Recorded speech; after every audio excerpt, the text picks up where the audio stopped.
Hello friends, मैं आपके सामने आज लेकर आई हूँ रॉबर्ट फ्रॉस्ट की एक और well known poem. The name of the poem is the road not taken. ये उनकी बहुत फेमस पोएम है।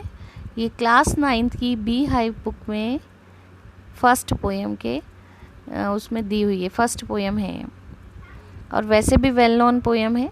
इस पोएम को मोस्ट मिस इंटरप्रेटेड पोएम कहा जाता है, इसको मिस इंटरप्रेट भी किया जाता है। आज मैं आपको इसको एक्सप्लेन करने जा रही हूँ लाइन वाइज, साथ ही साथ इसके वर्ड मीनिंग्स भी हम डिस्कस करेंगे और लिटरेरी डिवाइसेस भी हम डिस्कस करेंगे। अब आप स्क्रीन पर देखिए, ये है poem the road not taken. The road not taken, this well known poem is about making choices and the choices that shape us. ये मेनली हमारी चॉइसेस के ऊपर डिपेंड करती है। ये पोएम चॉइसेस के बारे में है और किस तरह हमारी चॉइसेस हमारा फ्यूचर शेप करती हैं, हमें आगे क्या हमारी लाइफ कैसी होगी, ये सब हमारी चॉइस पे डिपेंड करता है। Robert Frost is an American poet who writes simply but insightfully about common and ordinary experiences. ये poem American poet Robert Frost के द्वारा लिखी गई है और वो बहुत कॉमन और ऑर्डिनरी एक्सपीरियंसेस लिखते थे, लेकिन बहुत गहराई होती थी उसमें, बहुत गूढ़ रहस्य होते थे उसमें, बहुत बड़े लाइफ के लेसन्स हमको उसमें देखने के लिए मिलते थे। अब हम फर्स्ट स्टैंजा देखेंगे। Two roads diverged in a yellow wood and sorry I could not travel both and be one traveler, long I stood and looked down one as far as I could, to where it bent in the undergrowth. यहाँ पर writer बोल रहे हैं to roads diverged in a yellow would. दो roads थे, diverge means branched हो गए थे, दो डायरेक्शन में जा रहे थे। सिंगल रोड पे वो चल रहे थे, लेकिन एक ऐसे पॉइंट पर आए जहाँ से वो रोड दो दिशाओं में बट गया। In a yellow wood, yellow wood means autumn season था, पीली पत्तियाँ हो रही थी और हर जगह पत्तियाँ गिर रही थी। And sorry I could not travel both, वो उस पॉइंट पर खड़े होकर थोड़ा रिग्रेट कर रहे थे क्योंकि वो दोनों रोड एक साथ ट्रैवल नहीं कर सकते थे। And be one traveller long I stood, एक ट्रैवलर की तरह वो वहाँ पर बहुत देर तक खड़े रहे। And look down one as far as I could, और उन्होंने उस रोड को, एक रोड को बहुत दूर तक देखा जहाँ तक वो देख सकते थे। To where it bent in undergrowth, उन्होंने उसको देखते रहे और जहाँ तक उनकी निगाह गई वहाँ तक देखा। उसके बाद उनको पेड़ पत्तियों के अलावा और कुछ भी दिखाई नहीं दिया। घनी ट्रीज दिखाई दी, घने घने बुशेस और ट्रीज दिखाई दिए और उसके बाद वो रोड डिसअपियर हो गया। Then took the other just as fair, फिर उन्होंने दूसरा देखा, वो भी फेयर दिखाई दे रहा था। फेयर का मीनिंग होता है as good as other, means जैसा पहला रोड दिखाई दे रहा था ऐसे ही वो भी अच्छा दिखाई दे रहा था। And having perhaps the better claim, लेकिन उनको लग रहा था हो सकता है ये बेटर क्लेम दे। क्लेम मीन्स मे बी ये बेटर ऑप्शन हो या बेटर रिजल्ट दे। Because it was grassy and wanted wear, उनको ऐसा इसलिए लग रहा था क्योंकि वो पूरा घास से भरा हुआ था, ग्रासी था, ग्रास से कवर्ड था। एंड वॉन्टेड वेयर मीन्स ऐसा लग रहा था कि रोड उनसे बोल रहा है कि मेरे ऊपर चलो, क्योंकि ग्रास से कवर्ड है मीन्स वहाँ पर ज़्यादा लोग नहीं चले हैं। Though as for that passing there had worn them really about the same, वहाँ से कई लोग जाते हैं और उनको सेम वे में ही ट्रैवल करते हैं। And both that morning, third stanza हम स्टार्ट करेंगे। And both that morning equally ले, दूसरे दिन मॉर्निंग में दोनों रोड इक्वली दिखाई पड़ रहे थे। In leaves no step had trodden black, दोनों रोड्स जो थे लीव्स से कवर्ड थे और दोनों रोड की पत्तियों पर ऐसा लग रहा था कि कोई भी चला नहीं है। ट्रोडन मीन्स वॉकड ओवर, उसके ऊपर कोई भी नहीं चला है। Oh I kept the first for other day, यहाँ पर राइटर कह रहे हैं उन्होंने सोचा कि मैं पहले वाला किसी और दिन के लिए रख लेता हूँ। Yet knowing how way Leeds on two way, क्योंकि उनको पता है एक रोड से दूसरा रोड कैसे ना कैसे कनेक्टेड रहता ही है। आई doubted if I should ever come back, लेकिन पोएट को फिर भी डाउट था, क्या मैं कभी वापस यहाँ पर आऊँगा। I shall be telling with a sigh, वो बोल रहे हैं मैं हो सकता है फ्यूचर में गहरी सांस लेकर बोलूँ। Sigh means deep breath. Somewhere ages and ages hence, somewhere ages and ages hence means कई वर्षों पहले, आज से कई सालों पहले। हैंस मीन्स फ्यूचर में। Two roads diverged in a wood, I took the one less travelled by, दो रोड मुझे मिले थे जंगल में और उसमें से मैंने less travelled by road choose किया था, जो कि कम लोगों के द्वारा ट्रैवल किया गया था। And that has made all the difference, और उसी ने मुझे सक्सेसफुल बना दिया है। ये तो पोएम हुई। यहाँ पर पोएट जो है रोड को चॉइस से कंपेयर कर रहा है, रोड को चॉइस से कंपेयर कर रहे हैं। लाइक और एज कहीं भी नहीं दिया है, तो पोएटिक डिवाइस कौन सा हो गया है यहाँ पर, मेटाफर। अब हम देखेंगे कि पोएटिक डिवाइस मेटाफर क्या होता है। मेटाफर होता है जब हम किसी चीज़ को कंपेयर करते हैं, किसी चीज़ के बीच में कंपैरिजन करते हैं, लेकिन हम लाइक और एज को यूज़ नहीं करते हैं, वो कहलाता है metaphor. Metaphor means comparison without using like और एज। सिमिली क्या होता है, सिमिली होता है कि हम किसी चीज़ का कंपैरिजन कर रहे हैं लेकिन उसमें लाइक और एज यूज़ कर रहे हैं। एक एग्जांपल मैं आपको देती हूँ, बिल्कुल सिंपल सा एग्जांपल है।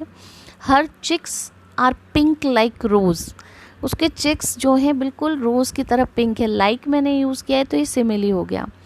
हर चिक्स आर रोज़ी पिंक, तो यहाँ पर मैंने लाइक और एज यूज़ नहीं किया लेकिन रोज़ से उसको कंपैरिजन किया है, तो वो मेटाफर है। तो इस पूरी पोएम में रोड जो है वो चॉइस के लिए एज अ मेटाफर यूज़ किए गए हैं। यहाँ पर कहीं भी नहीं दिया है लाइक और एज, लेकिन वो मेटाफर की तरह यूज़ हुआ है। फर्स्ट स्टैंजा हम देखेंगे। Would both stood could undergrowth. Would का साउंड सेम है ए, स्टूड का सेम है ए, कुड का सेम है ए, लेकिन बोथ और अंडरग्रोथ का सेम है, इसलिए ये दोनों हो गए बी बी। तो पोएट राइमिंग स्कीम हो गई हमारी ए बी बी। इसमें रोड्स को चॉइसेस की तरह मेटाफर की तरह भी यूज़ किया गया है और सिंबलिज्म भी हम कह सकते हैं कि उसको सिंबल माना है। Fork in the road, fork भी मेटाफर जैसा है। फॉर्क क्या है, जो पॉइंट आया है जहाँ से रोड दो रोड्स में डिवाइड हो गए हैं। अब हम देखेंगे anaphora. Yesterday I discussed about it, anaphora, sorry but I discussed with other classes. तो एनाफोरा क्या होता है, जब हमारे पोएम की बिगिनिंग में कुछ चीज़ या कुछ वर्ड या कुछ एक्सप्रेशन रिपीट होता है तो उसको हम एनाफोरा बोलते हैं। आप जैसे कि देखिए यहाँ पर एंड 3 टाइम्स एंड रिपीट हो रहा है, तो ये जो एंड रिपीट हो रहा है तो ये होगा हमारा एनाफोरा। इसको बोलते हैं ANAPHORA, एनाफोरा। और फर्स्ट पोएटिक डिवाइस मेटाफर, इसको बोलते हैं मेटाफर। नेक्स्ट को बोलते हैं मेटाफर जैसा ही होता है सिंबलिज्म। ठीक, अब हम अगले पोएटिक डिवाइस देखेंगे। मेटाफर हो गया जिसमें हमने चॉइस को कंपेयर किया है, रोड्स को कंपेयर किया चॉइस के साथ। सिंबलिज्म भी वही है, रोड्स को चॉइस माना है। एनाफोरा में रिपीटेड लेटर्स या रिपीटेड एक्सप्रेशन है शुरू की लाइन में, तो सेकंड, थर्ड, फोर्थ लाइन में वो रिपीट हो रहे हैं। अब आप देखिए सेकंड स्टैंजा की third line, because it was grassy and wanted wear. Because में ए, ग्रासी में ए, वॉन्टेड में ए, वेयर में ए, तो ये हो गया हमारा एजोनेंस। एजोनेंस क्या होता है, एजोनेंस में कोई भी वॉवल जो होता है वो वर्ड के अंदर होता है और बार बार रिपीट होता है। तो ये होता है एजोनेंस। जैसे आप ऊपर भी देख सकते हैं, looked, down, one, could. Okay, sorry, could, not, both. O O O repeat हो रहा है, तो इसमें वॉवल्स होते हैं जो कि वर्ड्स के अंदर होते हैं और रिपीटेड होते हैं। तो ये हो गया हमारा एजोनेंस। अब हम देखेंगे वांटेड वेयर। वांटेड वेयर क्या है? डब्ल्यू डब्ल्यू रिपीटेड हुआ है, तो ये है एलिटरेशन। एलिटरेशन में इनिशियल लेटर जो होता है वो अगेन एंड अगेन रिपीट होता है, और ये इनिशियल लेटर जो होता है कंसोनेंट होता है। ये एजोनेंस का जस्ट अपोजिट होता है। एजोनेंस में हम देख रहे थे वॉवेल्स, इसमें हम देख रहे हैं कंसोनेंट्स। और एजोनेंस में हम अंदर के लेटर्स देख रहे हैं, इसमें हम इनिशियल लेटर्स देख रहे हैं। तो ये डिफरेंस है एलिटरेशन और एजोनेंस में।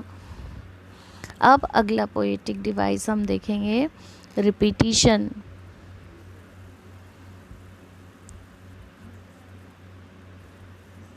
रिपीटिशन क्या है? देखिए यहाँ समवेयर एजेस, एजेस रिपीट हुआ है, मीन्स किसी वर्ड को अगेन एंड अगेन रिपीट किया है, और ये लाइन भी रिपीट हुई है। Two roads डाइवर्ज्ड in a yellow would. ये थीम को हाईलाइट करने के लिए यूज़ किया जाता है। तो ये हो गया रिपीटिशन। इसके बाद अगला पोएटिक डिवाइस है हमारा इमेजरी। इमेजरी क्या होता है? जब हम किसी चीज़ को पढ़ते हैं, कोई भी लिटरेचर हुआ, कोई भी पोइट्री हुई, हमने किसी चीज़ को पढ़ा और हमारे माइंड में उसकी इमेजेस फॉर्म हुई, हमारी माइंड में उसकी विजुअल इमेजेस फॉर्म हुई, तो उसको हम बोलेंगे इमेजरी। तो यहाँ पर इमेजरी को भी पोएट ने यूज़ किया हुआ है, जो कि हमको अलग अलग इमेजेस हमारे माइंड में फॉर्म हो रही हैं। तो मैंने आपसे पोएटिक डिवाइस डिस्कस किए और आपसे थीम डिस्कस की, आपसे मीनिंग वाइज हर एक चीज़ डिस्कस की पोएम के बारे में। अब हम इस पोएम में और भी क्या चीज़ें देख सकते हैं? देखिए यहाँ पर ओ का यूज़ किया हुआ है। ओ ये एम्फेथेटिकली यूज़ किया है।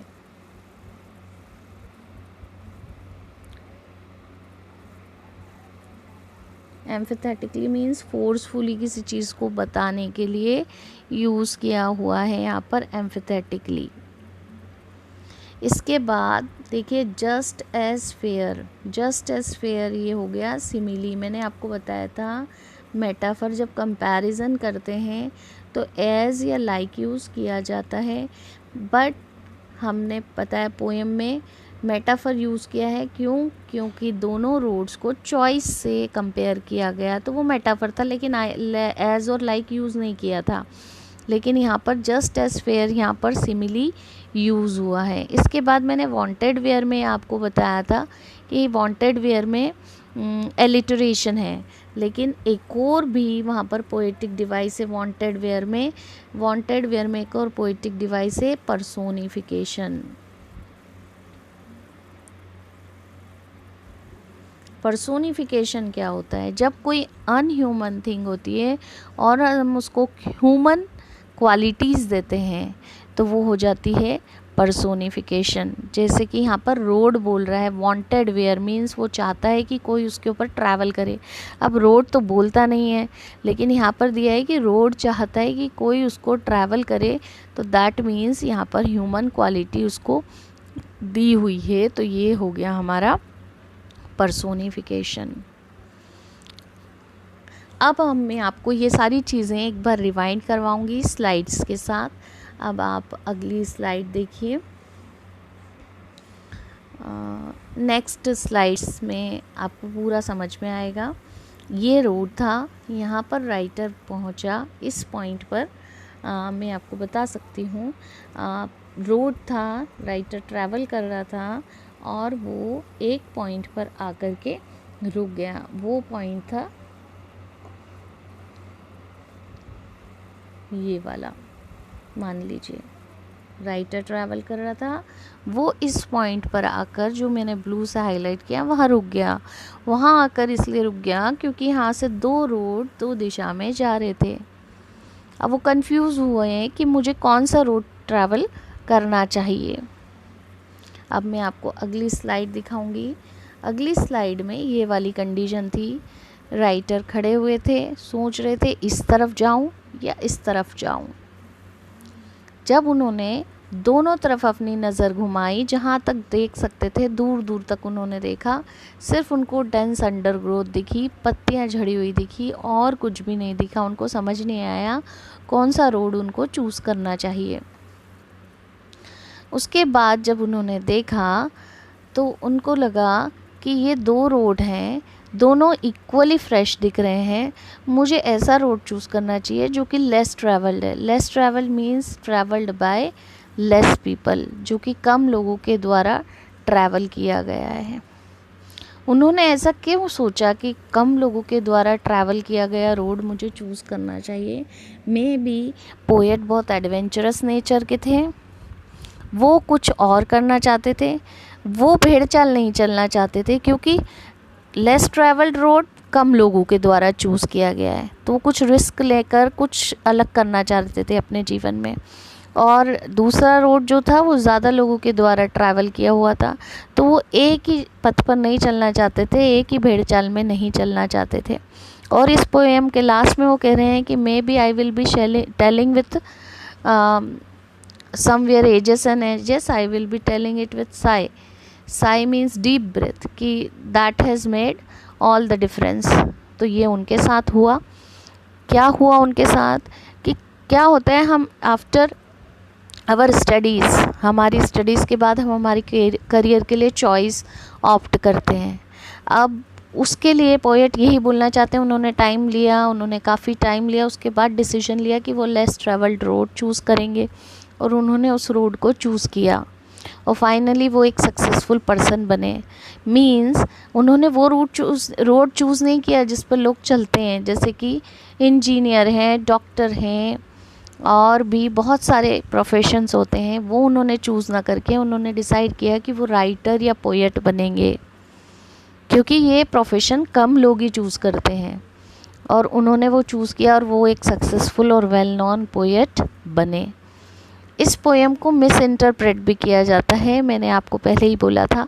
Miss interpret in the sense कि वो मे भी ऐसा बोल रहे होंगे और मे भी वो सक्सेसफुल नहीं हुए होंगे, लेकिन फिर भी वो इसके थ्रू ये बताना चाहते हैं कि जब भी हम हमारी लाइफ की फ़ाइनल चॉइस लेते हैं तो हमको पूरा टाइम लेना चाहिए और उसके ऊपर सोचना चाहिए, उसके बाद ही हमारा डिसीजन लेना चाहिए। अगर गॉड का ग्रेस, अगर बाय गॉड्स ग्रेस आपकी चॉइस अच्छी होगी और भगवान का आपके ऊपर आशीर्वाद होगा तो आप सक्सेसफुल पर्सन बन जाएंगे। लेकिन अगर आपकी चॉइस गलत हो गई तो आप आपकी चॉइस को अल्टर नहीं कर सकते। आपको फ्यूचर बनाने का मौका एक बार ही मिलता है, बार बार नहीं मिलता है। तो यही चीज़ वो एक छोटी सी पोएम में बताना चाह रहे हैं कि हमको कोई भी डिसीजन लेने के पहले, हमारी फाइनल चॉइस लेने के पहले कई बार सोचना चाहिए, बिल्कुल सोच समझकर डिसीजन लेना चाहिए। I hope you like my explanation, and if you have any query, if you have any suggestion, or if you want any improvement, please do or write comment in the comment box section. Please like my video, subscribe my channel so that you will get notification of my next upcoming videos। आपको मेरे upcoming videos के notification मिलते रहें, इसके लिए subscribe करें मेरा channel. इसके अलावा अगर आपको कुछ भी कमेंट है, कुछ भी क्वेरी है और अगर कोई भी डाउट है तो आप कमेंट सेक्शन में पूछ सकते हैं और अपने व्यूज़ वहाँ पर लिख सकते हैं। Thanks for watching my channel.